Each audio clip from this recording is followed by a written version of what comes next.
இன்றே டவுன்லோட் செய்து உங்கள் ஃபேவரட் ஷோக்களை என்ஜாய் பண்ணுங்க. அமுல் பேபி இனிமே போற ட்ரெஸ் எல்லாம் என் கையால துவச்சுதான் இருக்கணும்னு நினைச்சேன். இப்படி செஞ்சா அண்ணனுக்கு எப்படி அண்ணி உங்க மேல பாசம் வரும்? கோவம் தான் வரும். அதான் அண்ணன் உங்ககிட்ட டென்ஷன் ஆயிட்டாரு போல இருக்கு. அதையும் பாத்துட்டியா? அத மட்டும் பார்க்கல அண்ணி. நீங்களும் அண்ணனும் வெறும் நல்ல ஃப்ரெண்ட்ஸா தான் இருக்கீங்கன்னு எனக்கு இன்னைக்கு தான் தெரியும்.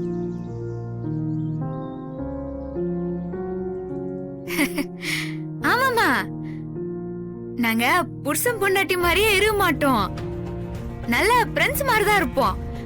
அது நல்ல விஷயம் தானே? ஏன் அண்ணி உங்களை நீங்களே ஏமாத்திக்கிறீங்க? என்ன என்ன ஏமாத்தீரா? புருஷனும் பொண்டாட்டியும் நல்ல ஃப்ரெண்ட்ஸா இருக்கிறதுல தப்பே இல்ல. ஆனா நீங்களும் அண்ணனும் புருஷன் பொண்டாட்டியாவே வாழாம வெறும் நல்ல ஃப்ரெண்ட்ஸா மட்டும் இருக்கீங்கல்ல, அதான் தப்பு அண்ணி. ஆனா இதுல உங்க மேல எந்த தப்பு இருக்கிறதா எனக்கு தெரியல.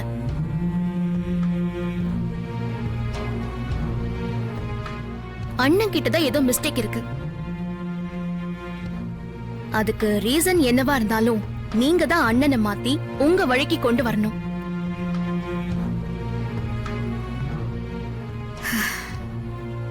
எங்க சௌமியா, நானே எவ்வளோ ட்ரை பண்ணிட்டேன். ஆனா எந்த பிரயோஜனமும் இல்ல. எவ்வளவோ கஷ்டப்பட்டு எல்லா பழியும் உங்க மேல போட்டுக்கிட்டு நான் ஆசைப்பட்ட லைஃபை எனக்கு நீங்க அமைச்சு கொடுத்திருக்கீங்க. உங்க லைஃப்ல எனக்கும் அக்கறை இருக்கா அண்ணி. உங்க லைஃப் இப்படியே ரொம்ப நாள் போக கூடாது. அண்ணன் மனசை எப்படி மாத்தணும்னு எனக்கு தெரியும். நான் சொல்ற மாதிரி செஞ்சீங்கன்னா அண்ணன் சீக்கிரமே மனசு மாறிடுவாரு.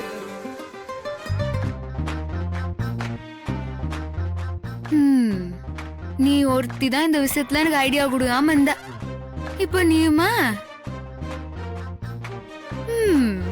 கல்யாணம் வந்தும் பெரிய மனுஷி ஆயிட்டல்ல அண்ணி. யார் ஐடியா கொடுக்கறாங்கிறது முக்கியம் இல்ல, அது ஒர்க் அவுட் ஆகுதா இல்லையாங்கிறது முக்கியம். சரி சொல்லு, இதையும் ட்ரை பண்ணி தான் பாப்போம்.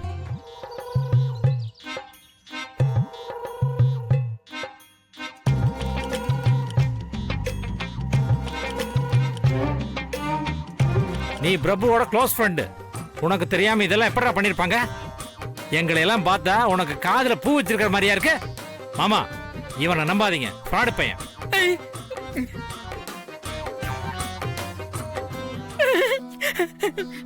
சித்தப்பா, நீங்க என்ன இப்படி ஆங்கிரியா பாக்காதீங்க. எனக்கு ரொம்ப ஃபியரா இருக்குது. இப்ப என்ன, நான் சத்தியம் பண்ண நீங்க நம்புவீங்களா? இருங்க, இப்பவே மாமா அக்கா மேல சத்தியம் பண்றேன். மாமா,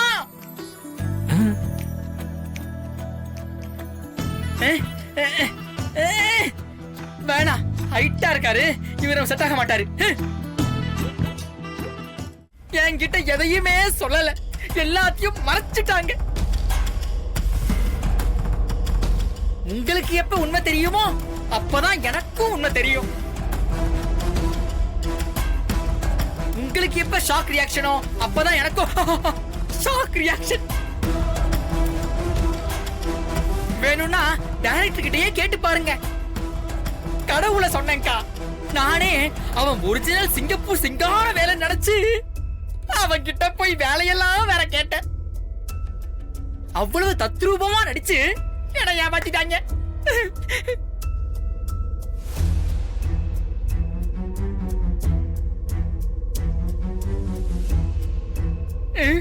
நீங்க பாக்குறதெல்லாம் பார்த்தா நான் சொன்னதை நீங்க நம்பவே இல்ல போல இருக்கு.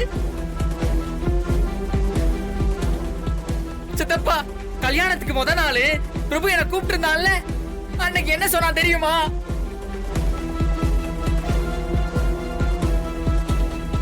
என்ன சொன்னா?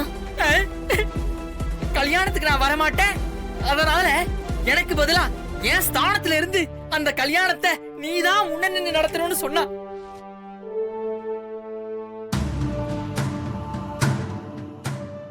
அதனாலதான் எல்லா இடத்துலயும் தான் முன்னே நடத்துற சொல்லிக்கிட்டு இருந்தேன். இப்ப புரியுதா உங்களுக்கு?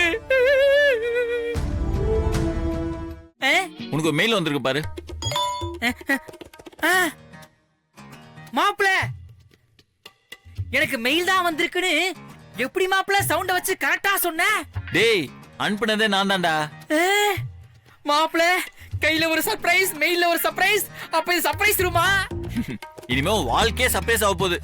ஐயா, surprise surprise surprise surprise surprise surprise surprise. குழந்தை மாதிரி பண்றீங்க. நல்லா இருக்கு. அப்படியே பண்ணுங்க. முதல்ல உங்க மெயில் ஓபன் பண்ணி பாருங்க. மாப்பிள, என்ன சர்ப்ரைஸ் நான் கெஸ் பண்ணட்டுமா? கெஸ்ட்லாம் பண்ண வேணா.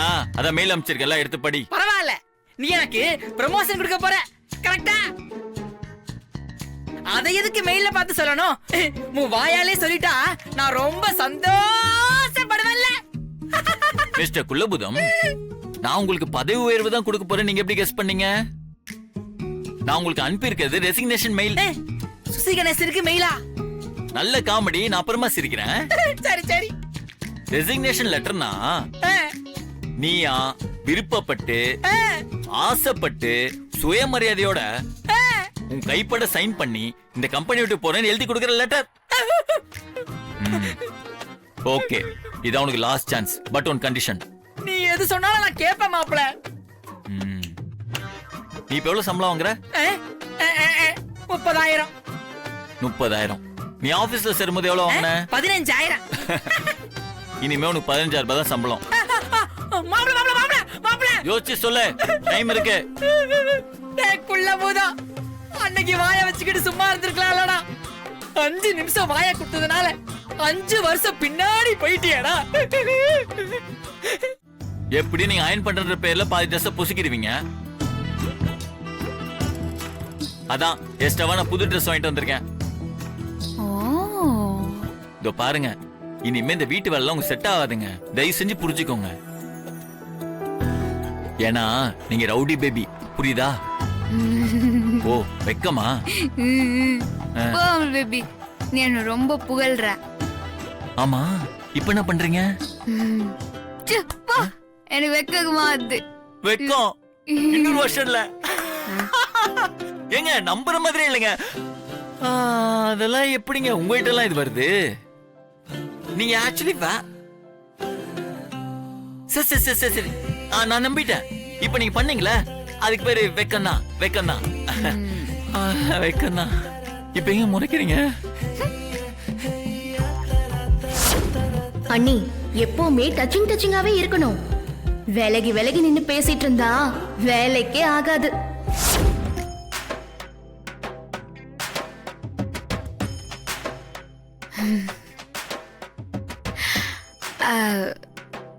அப்புறம் பேபி